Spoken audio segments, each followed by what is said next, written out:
الحمد لله وكفى وسلام على عباده الذين اصطفى أما بعد فأعوذ بالله من الشيطان الرجيم بسم الله الرحمن الرحيم قد أفلح المؤمنون الذين هم في صلاتهم خاشعون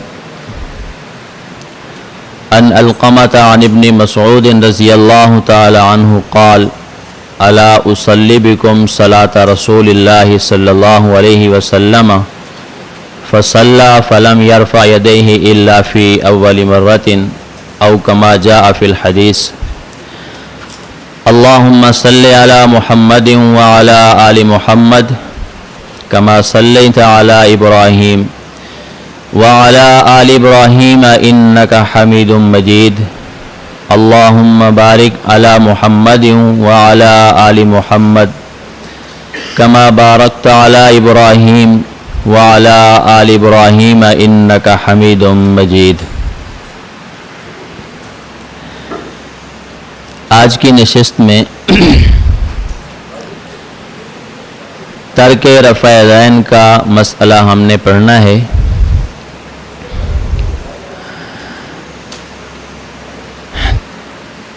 ہمارا جو عنوان ہے وہ ہے ترک رفع یدین کا۔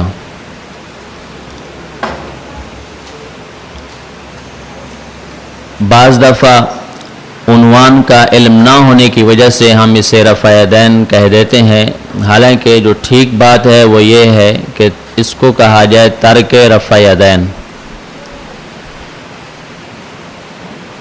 4 رکعتوں والی نماز میں عقلی طور پر 28 مقامات بنتے ہیں جہاں پر رفع یدین کرنا چاہیے۔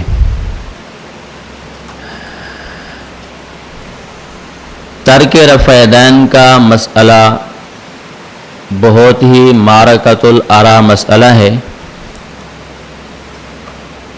آپ کا جب بھی غیر مقلدین سے واسطہ پڑے گا تو وہ سب سے پہلے اسی مسئلے کو ہی چھیڑتے ہیں۔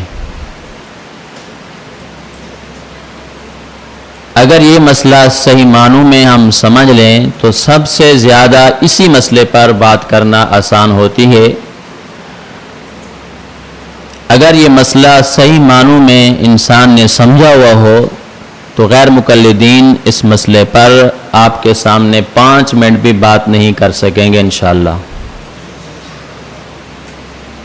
بات وہی حضرت استاذی المکرم والی ہے کہ ہم نے مسئلے کو سمجھا نہیں، ہم جواب نہیں دے سکتے۔ باطل نے بھی سمجھا نہیں تو وہ اعتراض کر لیتا ہے۔ تو جب ہم خود اس کو سمجھ لیں گے تو پھر اس پر بات کرنا بہت آسان ہو جائے گی۔ آپ کے سامنے یہ فائل رکھی ہے، اس کے اندر دلائل سارے موجود ہیں۔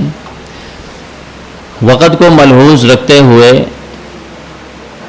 میں اس مسئلے کو آپ احباب کے سامنے مختصراً بیان کروں گا، جس میں کچھ اصول بھی آ جائیں تاکہ آپ کے لیے اس مسئلے کو سمجھنا بھی آسان ہو جائے، اور گفتگو کا کہیں موقع ملے تو آپ کے لیے گفتگو کرنا بھی آسان ہو جائے۔ 4 رکعتوں والی نماز میں عقلی طور پر 28 مقامات بنتے ہیں جہاں پر رفع یدین کرنا چاہیے۔ 28 مقامات آپ یہ سمجھ لیں، 4 رکعتوں والی نماز کے اندر 4 رکوع ہیں۔ رکوع میں جاتے ہوئے اور رکوع سے سر اٹھاتے ہوئے رفع یدین کرنا چاہیے۔ کتنے ہو جائیں گے؟ 8۔ 4 رکعتوں والی نماز میں سجدوں کی تعداد کتنی ہے بھائی؟ 8 ہے۔ ہر رکعت میں کتنے سجدے ہیں؟ 2۔ سجدے میں جاتے ہوئے سجدے سے سر اٹھاتے ہوئے رفع یدین کرنا چاہیے۔ کتنے ہو جائیں گے؟ 16 اور 8 24۔ 4 رکعتیں ہیں، ہر رکعت کے شروع میں رفع یدین کرنا چاہیے۔ 28 مقامات بن گئے۔ کتنے مقامات بن گئے؟ 28 مقامات بن گئے عقلی طور پر۔ اب مسلک اہل سنت والجماعت احناف دیوبند کیا ہے اور فریق مخالف غیر مقلدین کا مسلک اور مذہب کیا ہے؟ اہل سنت والجماعت احناف کے نزدیک صرف تکبیر تحریمہ کا رفع یدین سنت ہے۔ جب ہم نماز شروع کرتے ہیں اس وقت جو رفع یدین کیا جاتا ہے، جس کو تکبیر اولا تکبیر تحریمہ بھی کہا جاتا ہے، یہ رفع یدین سنت ہے۔ اس کے علاوہ باقی جو 27 مقامات ہیں یہاں پر رفع یدین کرنا سنت نہیں ہے۔ اب یہ جو 28 مقامات ہیں، ان 28 مقامات میں سے غیر مقلدین 10 مقامات پر رفع یدین کرتے ہیں۔ نمبر 1 تکبیر تحریمہ والا، نمبر 2 تیسری رکعت کے آغاز میں،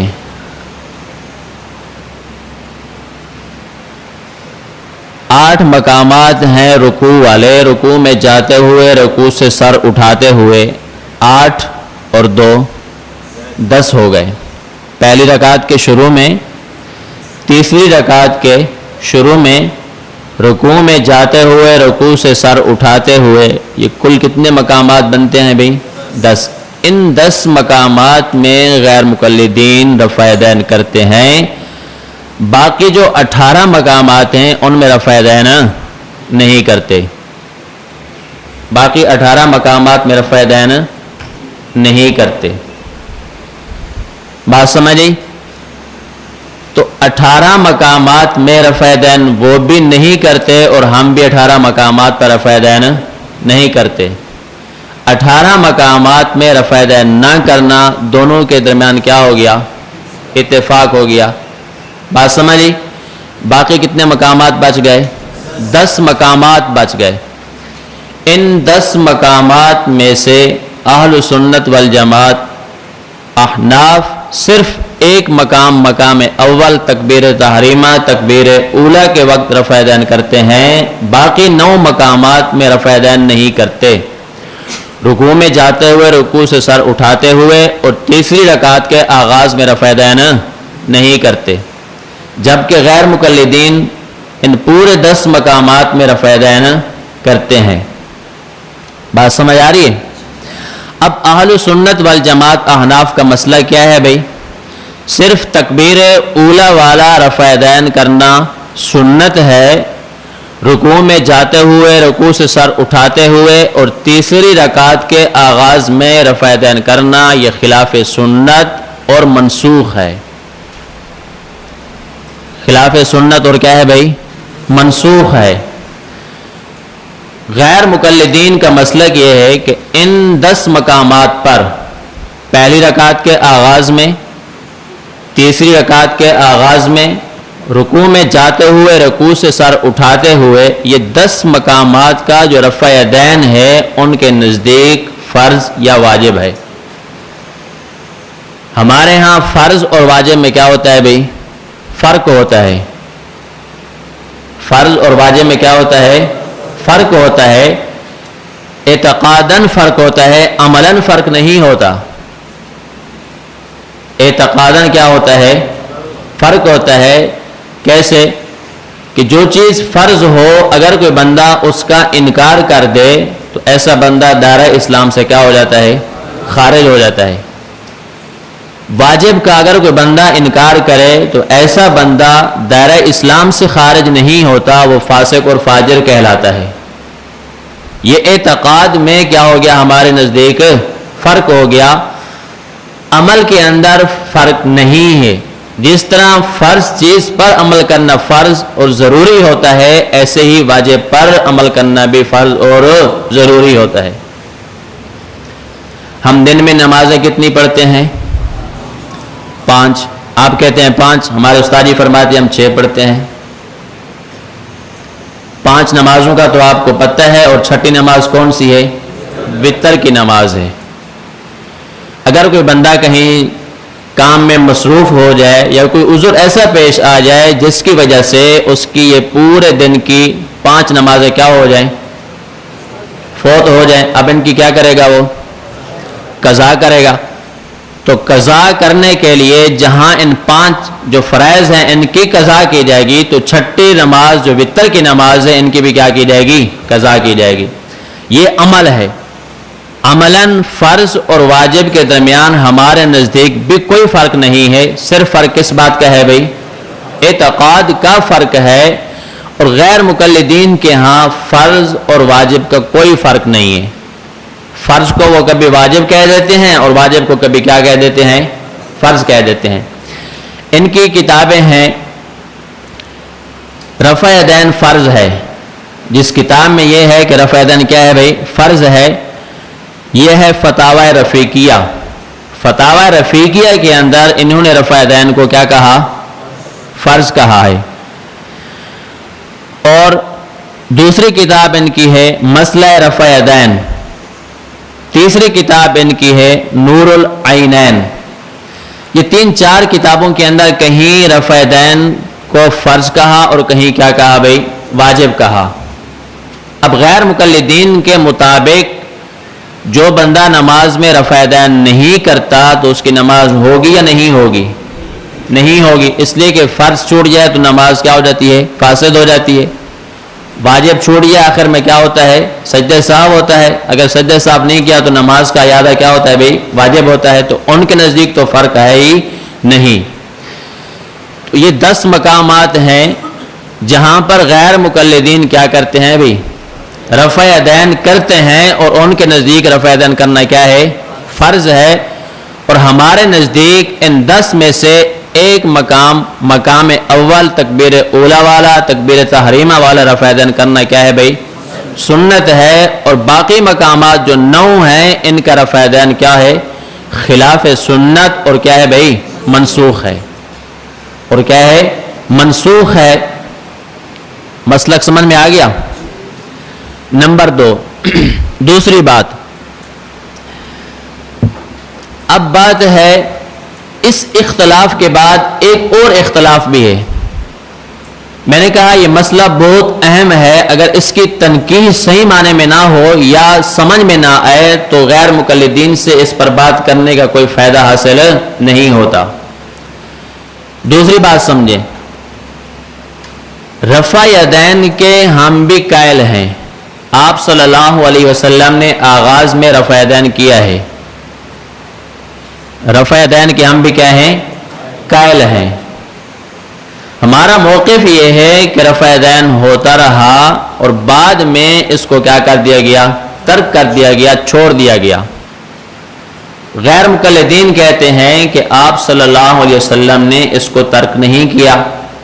اس کا مطلب کیا ہوا, ہمیشہ کیا, تواتر کے ساتھ کیا. جب ترک نہیں کیا ہے کام کو تو وہ کام کیا چلتا رہا, مسلسل چلتا رہا, تواتر کے ساتھ کیا ہوتا رہا, چلتا رہا. تو ان کے مسلک کے مطابق رفع یدین یہ کیا ہے بھائی, تواتر کے ساتھ ثابت ہے, دواماً ثابت ہے. صرف اختلاف رفع اور ترک رفع میں نہیں ہے. اختلاف کس بات کے اندر ہے, دوام کے اندر ہے. اختلاف کس بات کے اندر ہے, دوام کے اندر ہے. ہم رفع کے خود قائل ہیں. ایک وقت تک آپ صلی اللہ علیہ وسلم حضرات صحابہ کرام رفع یدین کرتے رہے, پھر ایک وقت کے بعد پھر اس کو کیا کر دیا, ترک کر دیا, چھوڑ دیا. اس کو کیا کر دیا, ترک کر دیا, چھوڑ دیا. اب جب یہ بات سمجھ میں آ گئی, دنیا کا کوئی غیر مقلد بھی اپنے اس موقف پر ذخیرہ احادیث میں سے ایک حدیث بھی پیش نہیں کر سکتا. ایک حدیث بھی پیش نہیں کر سکتا. اپنے مسلک پر وہ ایک ایسی حدیث پیش کرے جس کے اندر 18 مقامات کی نفی ہو, 10 مقامات کا اثبات ہو اور دوام کی قید بھی موجود ہو. یہ 3 باتیں یاد رہیں گی. 18 مقامات کی کیا ہو, نفی ہو, اور 10 مقامات کا کیا ہو بھائی, اثبات ہو, اور دوام کی کیا ہو, قید موجود ہو. اگر وہ کوئی ایسی روایات کوئی حدیث پیش کر دے تو ان کا موقف کیا ہو جائے گا؟ ثابت ہو جائے گا، اور انشاءاللہ قیامت کی صبح تک کوئی ایسی حدیث وہ پیش کر سکتے نہیں ہیں۔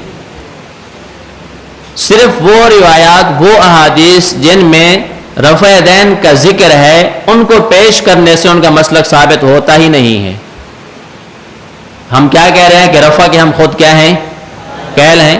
آپ صلی اللہ علیہ وسلم، حضرات صحابہ کرام ایک وقت تک رفع یدین کیا کرتے رہے اور بعد میں کیا کر دیا؟ چھوڑ دیا۔ ہم کہتے ہیں جب حضور پاک صلی اللہ علیہ وسلم نے چھوڑ دیا تو اب امت کو بھی کیا کرنا چاہیے؟ چھوڑ دینا چاہیے۔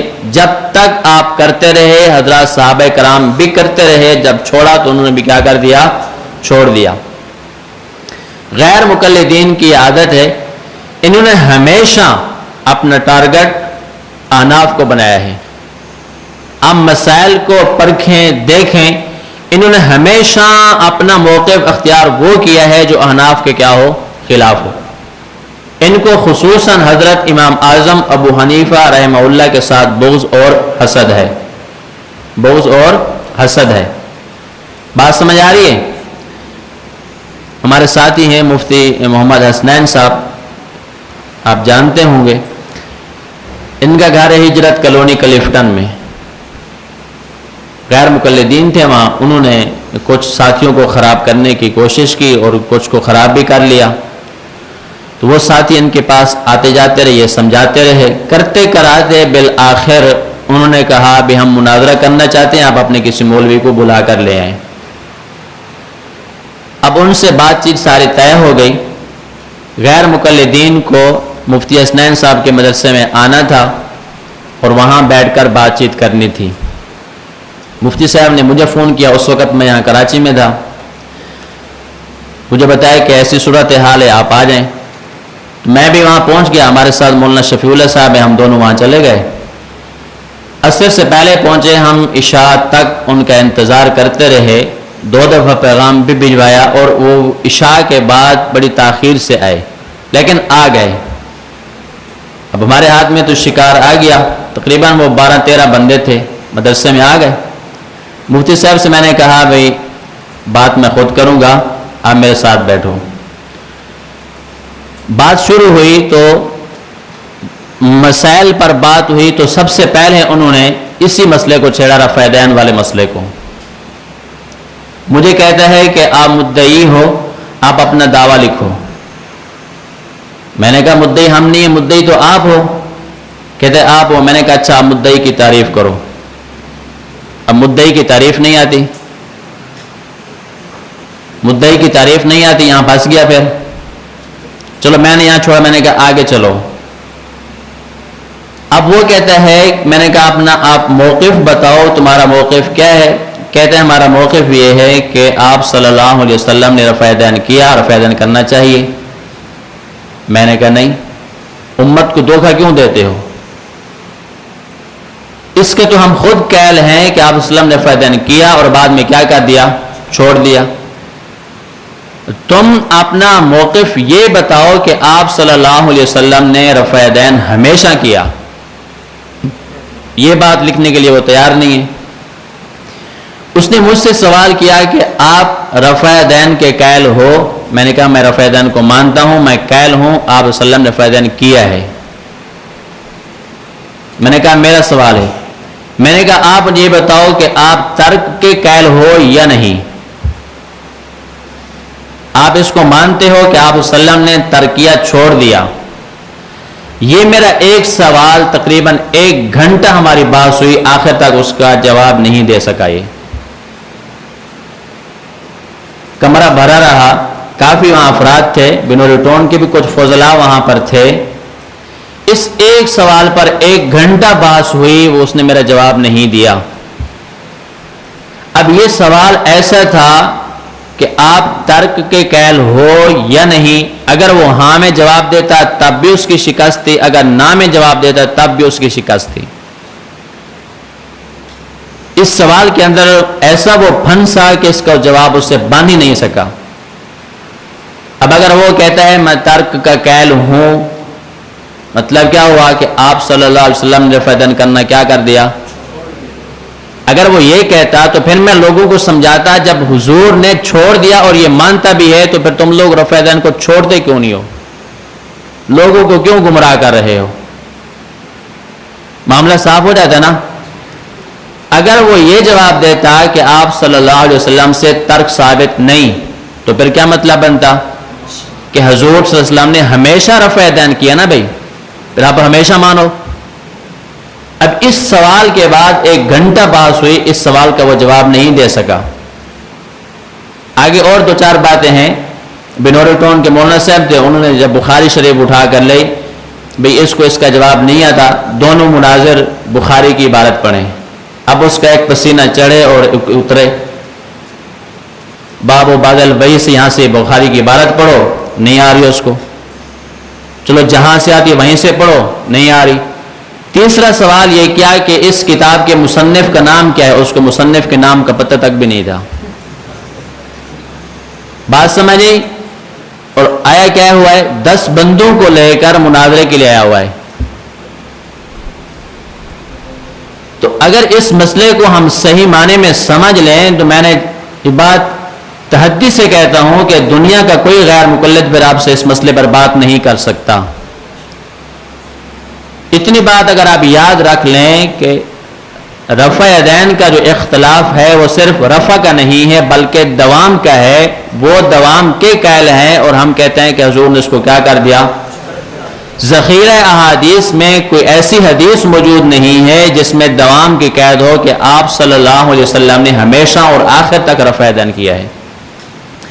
جب روایت اور حدیث ہے ہی نہیں تو ان کا مسئلہ کہاں سے ثابت ہو سکتا ہے؟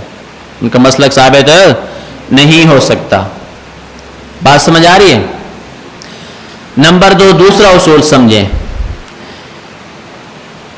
مسئلہ حدیث کا ہوتا ہے اور فیصلہ اللہ کے نبی کا ہوتا ہے۔ مسئلہ کس کا ہو؟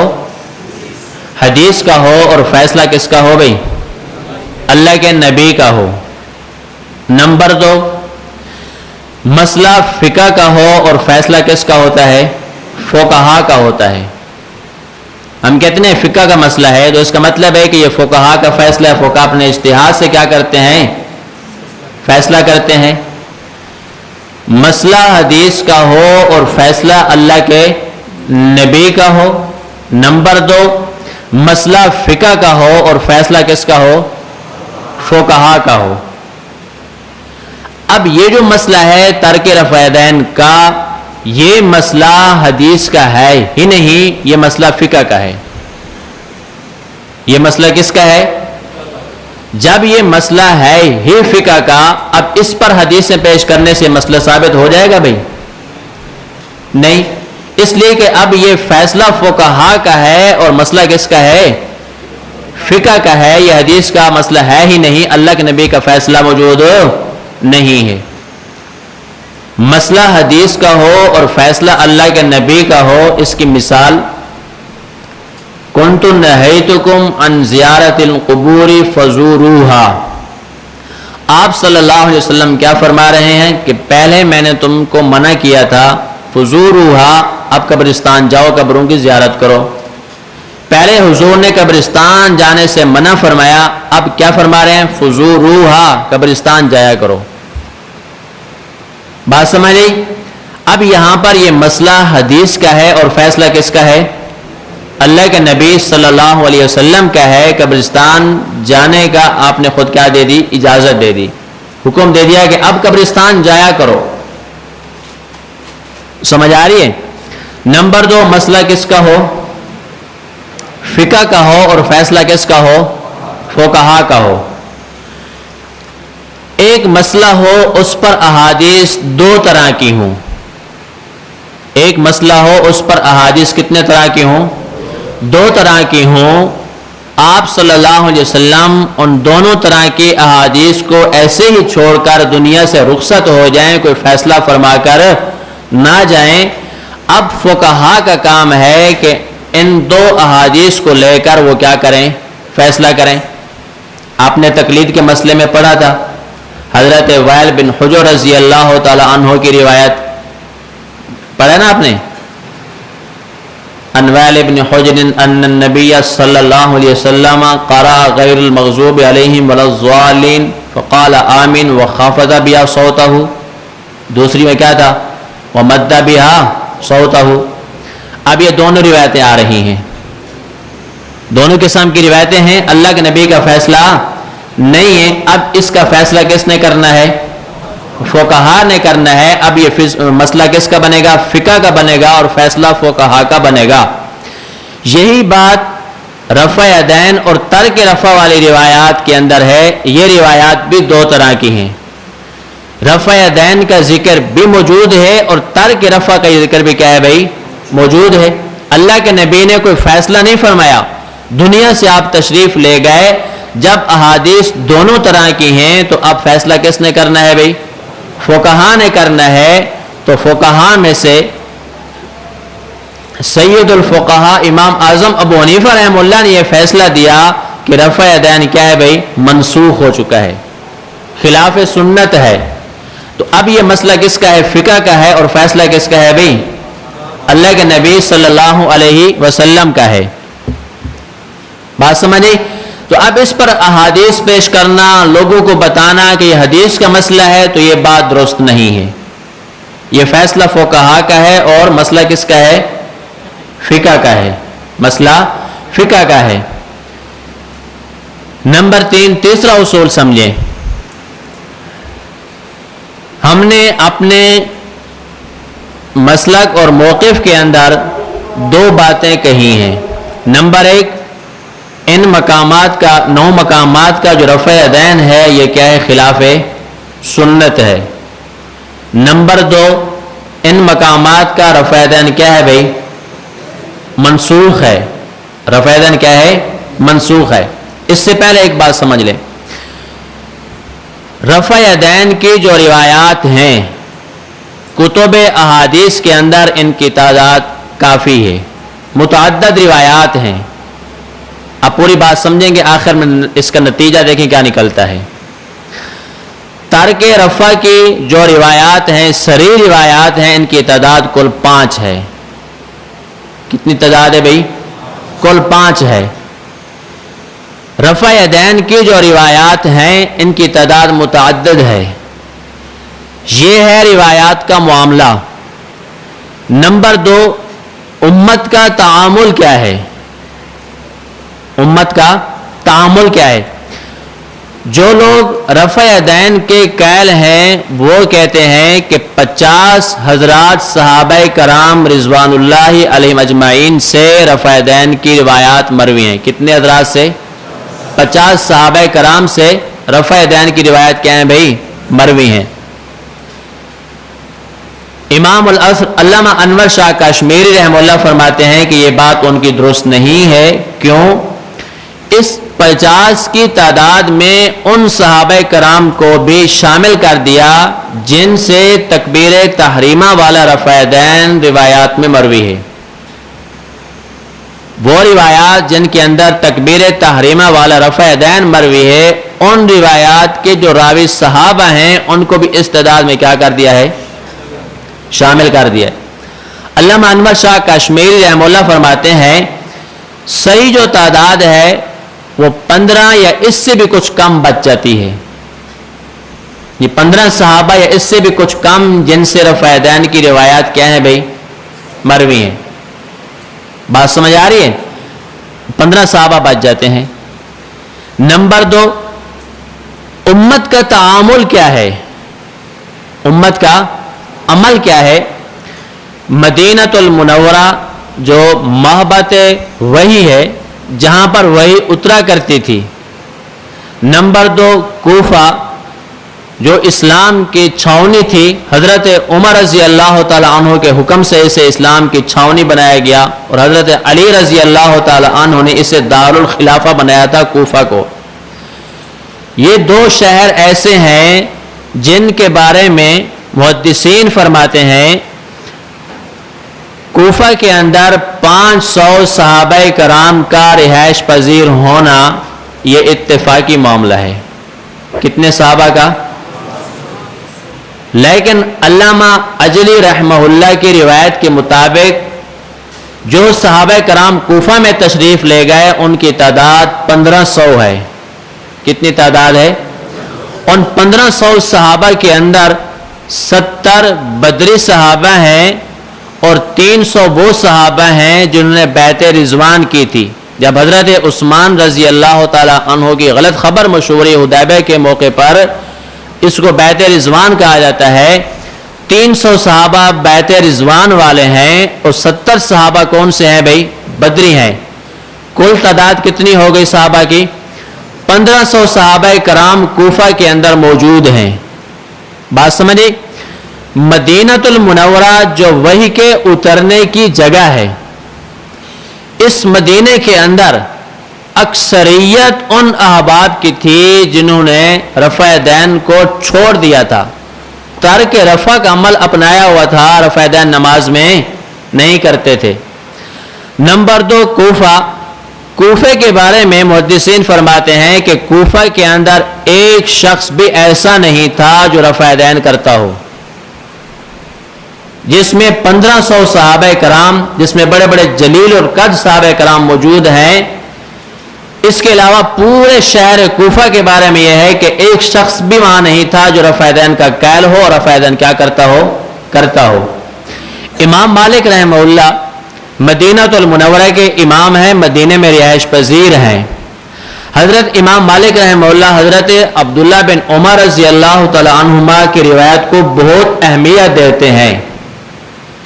آپ میں سے جن احباب نے موطا امام مالک پڑھی ہے تو انہوں نے موطا امام مالک کے اندر ایک سند پڑھی ہوگی، دیکھی ہوگی، مالک عن نافع عن عبداللہ ابن عمر، مالک عن نافع عن عبداللہ ابن عمر. اس سند کو سلسلۃ الذہب کہا جاتا ہے. حضرت امام مالک رحمہ اللہ حضرت عبداللہ بن عمر رضی اللہ تعالیٰ عنہ کی روایات کو کثرت کے ساتھ نقل کرتے ہیں اور ان کی پیروی اور اتباع کرتے ہیں، ان کی پیروی اور اتباع کرتے ہیں.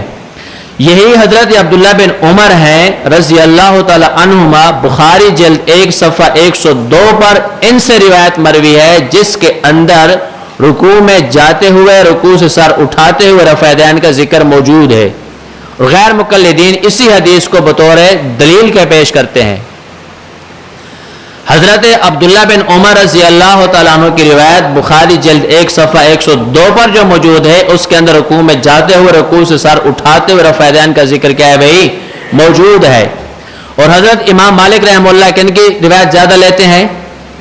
حضرت عبداللہ بن عمر رضی اللہ تعالیٰ عنہما کی روایت کو بہت زیادہ لیتے ہیں. لیکن جب انہوں نے بخاری کی اس روایت کو جو بخاری میں موجود ہے، حضرت عبداللہ بن عمر کی اس روایت کو دیکھا اور مدینے کے اندر جو وہاں پر احباب تھے، لوگ تھے، ان کے عمل کو بھی دیکھا، مدینے کے تعامل کو دیکھا کہ وہاں تعامل اور عمل یہ ہے کہ لوگوں نے رفع دین کرنا کیا کر دیا ہے؟ چھوڑ دیا ہے. اب یہاں پر امام مالک رحمہ اللہ مجبور ہو کر یہاں پر انہوں نے حضرت عبداللہ بن عمر رضی اللہ تعالی عنہما کی روایت کو ترک کر دیا، چھوڑ دیا. حالانکہ یہ روایت سند کے اعتبار سے بالکل قوی اور صحیح سند کے ساتھ ہے، لیکن یہاں پر امت کے تعامل کو دیکھ کر امام مالک رحمہ اللہ نے اس روایت کو کیا کر دیا؟ چھوڑ دیا. اور انہوں نے یہ مسلک اپنایا کہ نماز میں رفع دین کرنا یہ مکروہ ہے، خلاف سنت ہے. بات سمجھیں؟ اب یہاں دیکھیں روایات کی تعداد جو رفع والی ہے، علامہ انور شاہ کشمیری کے مطابق کتنی بچتے ہیں؟ وہ 15 یا اس سے بھی کم. لیکن ترک رفع کی جو روایات، جو صریح روایات، ان کی تعداد کتنی ہے؟ 5 ہے. دوسری طرف امت کا جو تعامل ہے وہ ان روایات کے بالکل کیا ہے؟ برعکس ہے.